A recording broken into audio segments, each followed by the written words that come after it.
31항입니다. 증거순번 1-424번 557쪽 이하 홍장원 증인신문 31번은 생략하시죠. 지금 아니라고 했으니까 이에 따라 이렇게 물어보는 거 적절치 않으니까. 예, 알겠습니다. 32항입니다.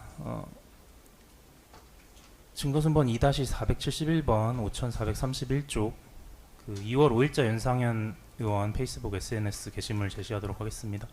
윤상현 의원은 피고인과 통화하기 전날인 2월 5일경 심지어 이와 같이 홍장원 진술이 거짓이라는 주장을 공개적으로 합니다. 거기 보면 홍장원 전 국정원 1차장의 증언은 가관이었습니다. 그리고 그동안의 주장이 잘못되고 과장했다는 것을 의미하고 있습니다. 그리고 마지막에는 홍 전 차장의 머릿속에서 나온 뇌피셜임이 확인되었습니다. 피고인 이런 공개적인 주장에 대해서 알지 못했다는 것이죠. 제가 개별위원회 페이스북을 어떻게 제가 다 알 수가 있겠습니까? 다시 말씀드리지만 정치인들의 활동에 대해서 저한테 보고하는 체계가 없습니다. 제가 찾아봐야 알 수 있는 것인데 저는 의원들의 페이스북까지 찾지는 않습니다. 찾아본 적 없습니다. 없었다. 네, 없었습니다. 예, 33항입니다. 증거준번 4번 95번 국민의힘 수석 대변인 공식 논평 2월 8일자 제시하도록 하겠습니다. 피고인이 설령 구체적으로 그와 같이 직접적인 논의를 하지 않았더라도 이와 같이 당시 여당 측 논평까지 공개된 이상 피고인으로서는 피고인의 행위가 충분히 윤 대통령과 여당 측에 유리한 결과를 초래하리라는 점을 알 수 있었던 거 아닌가요? 어떠한 행위를 말씀하시는지 좀 특정이 되는 건가요? 저희 공소사실에 있었던 정치관여로 특정된 행위들입니다.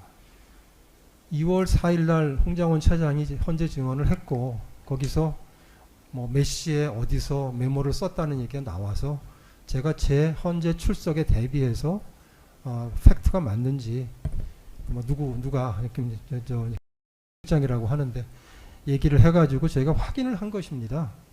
그러한 행위를 함에 있어서 예상을 못하셨냐는 말씀이에요. 확인을 하면서는 제가 몇 차례 진술했는데 저렇게까지 자세히 얘기를 했으니까 맞겠지라고 생각했어요. 사실은 틀리겠지가 아니라 맞겠거니 생각을 했는데 알고 보니까 맞지 않다고 해서 그다음에 그 다음 단계로 비서실장이 와서 이제 이거 맞지 않으니까 메모를 작성한 보좌관들한테 좀 얘기를 들어봐야 되겠다. 그래서 제가 그렇게 하라고 했습니다. 그래서 그렇게 쭉 해가지고 2월 13일까지 간 것이지 제가 무슨 계획을 세워가지고 차곡차곡 간 게 하나도 없습니다. 그러면 좀 검사 측에서 물어보는 거는 계획을 물어보는 거는 아닌 것 같고요. 그러니까 그게 결과적으로 여당 측에 유리한 결과가 초래되리라는 거는 피고인이 알 수 있지 않았냐. 이제 그거는 그거에 대한 답은 사실은 제가 이제 여러 것들 저는 했었던 것 같은데, 그러니까 조금 말씀드려야 됩니다. 2월 4일 날 같은 증언하고 그래서 확인해 보니까 이게 팩트가 다른 건 알게 됐는데 그 상황에서 그거를 헌재에 제가 나가가지고 질문이 나오면 대답을 할 거냐 말 거냐 하는데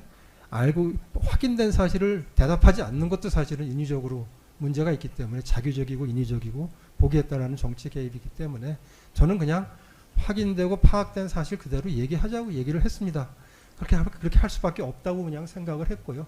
근데 그렇게 하고 나니까 결과적으로 여당 쪽이 유리해졌다 하는 거는 그렇게 말씀하실 수는 있지만 제 머릿속에서 그걸 목적으로 해서 제 행동을 정하지는 않았다는 말씀을 드리고 그런 싶습니다. 걸 알 수 있었던 건 아니다는 취지이신 거죠? 예, 알겠습니다. 제 목적은 전혀 아니었다는 말씀 드리겠습니다. 34항입니다. 증거순번 4-96번 국회 본회의 전체 회의록 2월 11일자 29쪽 제시하도록 하겠습니다. 성일종 의원은 이와 같이 발언을 한 게 확인이 되어 2월 12일에 이 국정원 차장이 29쪽입니다. 이 국정원 차장이 국정원장 공간 앞에서 받아 적었다 그랬어요. 국정원장 공간 앞에 CCTV가 있을 겁니다. 없겠습니까? 그 중요한 시설에 빨리빨리 압수수색 해야 될 거 아니에요. 이 메모를 빨리 입수해야 될 거 아니에요. 입수해서 필적 감정하고 CCTV 갖다 감정하고 이 중요한 사건의 탄핵 공작의 트리거가 바로 홍장원인데 이에 대해서 수사를 않는 게 라고 말을 하면서 성일종 의원은 당시 홍장원 동선 CCTV 영상을 본 적이 없습니다. 근데 이런 말을 하고요. 따라서 해당 CCTV 영상이 홍장원 진술의 신빙성을 탄핵할 내용인지 아닌지 윤석열 탄핵 심판에 유리할지 불리할지도 알 수 없는 상황이었습니다. 그럼에도 마치 해당 CCTV 영상을 검찰이 압수하면 그게 당연히 윤 대통령 탄핵 심판에 유리하게 쓰일 자료다라고 확신에 차서 발언한 것이 확인이 돼요. 피고인이 성일종 의원과 해당 CCTV 영상의 내용이나 확보 필요성을 미리 논의하였기 때문 아닌가요? 전혀 그렇지 않습니다. 전혀 그렇지 않습니다. 35항입니다. 2025년 2월 6일부터 12일 통화 내역 제시합니다. 성일종 의원의 그러한 발언 당일에도 피고인은 이와 같이 성일종 의원과 수차례 통화를 합니다. 그러한 논의가 전혀 언급조차 되지 않았다는 건가요? 그래서 제가 진술을 했는데 그 성일정 의원이 제가 안보실장 할 때부터도 본인이 대정부 질문이라든지 중요한 뭐가 있으면 자기가 할 얘기를 뭐 이렇게 얘기를 하면서 굉장히 그 틀리는 게 없는지 저한테 좀 이제 의견을 물어보는 사람입니다. 그날도 이제 그래서 전화를 해서 자기가 쭉 얘기를 한 것이고, 제가 이제 맞장구를 치지 않기 때문에 이제 저런 발언도 했을 거라고 보는데, 그 검사님도 아시는 것처럼 국정원장 공관에 CCTV 없지 않습니까? 사실 그거 가지고 확인한 것도 아니고요. 그래서 제가 CCTV라는 얘기를 일체 하지 않았고요. 특히 2월 13일 날 그 바로 다음날 제가 헌재를 나가게 돼 있는데, 만에 하나라도 그 전에 CCTV라든지 이런 게 나와가지고 문제가 되면은 제가 헌재 가서 증언을 어떻게 하겠습니까? 그래서 정말 제가 아무 말도 하지 않고 말을 아꼈다. 그렇게 할 수밖에 없었다. 그리고 그렇게 했다는 말씀을 다시 한번 드리겠습니다. 예, 이상입니다. 예. 뭐 변호인 측 하시는데 지금 저희가 그러니까 변호인 이제 측 예. 만승하겠습니다. 좀 줄여서 뭐 하여튼 지금 네네. 뭐 제가- 중복되는 것도 있을 수 네, 있어요. 중복되는 거 다 걷어내겠습니다. 뭐 한 20분 정도 하신다고 했으니까 네네, 예, 염두에 두시면 20분 정도 할 것 같습니다. 예. 네, 우선 제 신문상을 묻기 전에 그 검사 주신문에 대해서 딱 두 가지만 질문하겠습니다. 우선 그 주신문 14항과 관련돼 있는 건데요. 아까 그 이제 검사님이 그 피고인이 신성범 위원장하고 통화를 할 때 마치 그 신성범 위원장이 홍장원의 보고를 다 들은 상태에서 통화를 한 것처럼 그렇게 전제를 하시고 질문을 하신 것 같아요. 그러니까 피고인께서 그 신성범 위원장에게 전화를 할 때, 그러니까 전화를 해서 이제 원장님도 오실래요? 그래서 이제 가게 됐다고 하신 거잖아요. 근데 네. 그 당시 통화할 때 홍장원의 보고가 이미 다 끝난 상태였나요? 아니면 진행 중이었나요? 아니면 진행하기 전이었나요? 그 내용은 잘 모르시죠? 시간을 보면 제가 설명드릴 수 있는데, 지금 제 이해는 홍장원 차장이 정보에 도착해서 얘기하기 전에 제가 통화한 거로 생각합니다. 그러니까 홍장원 차장도 오고 있으니까 저도 오겠느냐고 물어본 거로 봐서는 뭐 이미 얘기를 들은 건 아니고, 그리고 홍장원 차장 본인이 제가 누차 말씀드렸지만은 얼굴을 보고 얘기를 하겠다, 전화로 얘기하기 좀 곤란하다고 해서 오라고 얘기했다는 거 아닙니까? 네. 거기에 대해서 홍장원 차장도 그게 틀렸다고 얘기를 안 하거든요. 제가 기억에는. 그러니까 그런 상황에서 그럼 신성범 위원장은 홍장원 차장이 들은 얘기가 없는 거죠.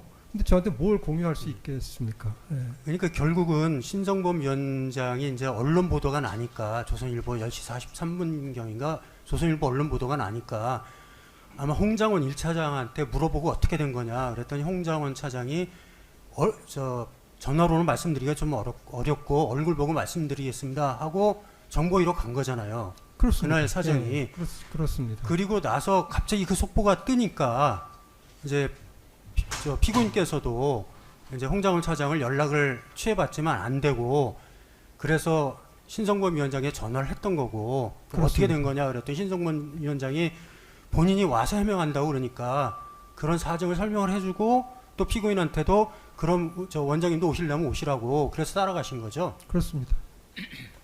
그 다음에 28항, 30항, 32항 관련돼서 질문하겠습니다. 그러니까 계속 윤상현 의원과의 통화와 또 윤상현 그 의원이 그 탄핵 심판 과정에서 자기가 개인적으로 발언한 것들을 가지고 그 검사님은 자꾸 그 피고인으로부터 소스를 받아서 그 제공해 준 게 아니냐 그렇게 좀 의문을 제기하는 것 같아요. 하지만 그 당시에 그 윤석열 전 대통령 탄핵 심판이 이루어질 때 진보하고 보수층의 국민 의견이 얼마나 대립돼 있었습니까? 그리고 당연히 여당 의원이라 그러면 그 탄핵을 반대하려고 많은 어떤 활동도 하고 의견도 제시할 텐데, 그런 의견들을 원장님이 뭐 소스를 제공해 준 거나 뭐 대화한 적은 한 번도 없으신 거죠? 제가 그러니까 국회의원들, 저도 국회의원을 2년 비례대표를 했습니다마는 국회의원들은 언론에 자기가 얘기를 하고 그렇게 함으로써 여러 가지 그것이 가장 중요한 활동인 분들입니다. 그래서 그분들한테 얘기를 하면 뭐라고 얘기를 하면은 바로 언론에 나갈 수 있다. 이게 비밀을 지켜줄 수 없다는 것을 제가 너무도 잘 알고 있습니다. 근데 저는 국정원장으로서 그런 이제 어렵고 복잡한 환경 속에서 제가 국정원을 끌고 나가야 되는 입장인데다가 더더욱이 국조특위도 그렇고 헌재도 그렇고 나가서 직접 제가 발언과 증언을 해야 되는 입장이거든요. 그래서 국회의원들의 이제 전화가 오는 걸 제가 막을 수는 없지만 저로서는 그런 국회의원들의 속성을 잘 알고 있기 때문에 보통 사람보다도 훨씬 더 조심하고 신중하게 임했다는 말씀을 정말 드릴 수 있습니다.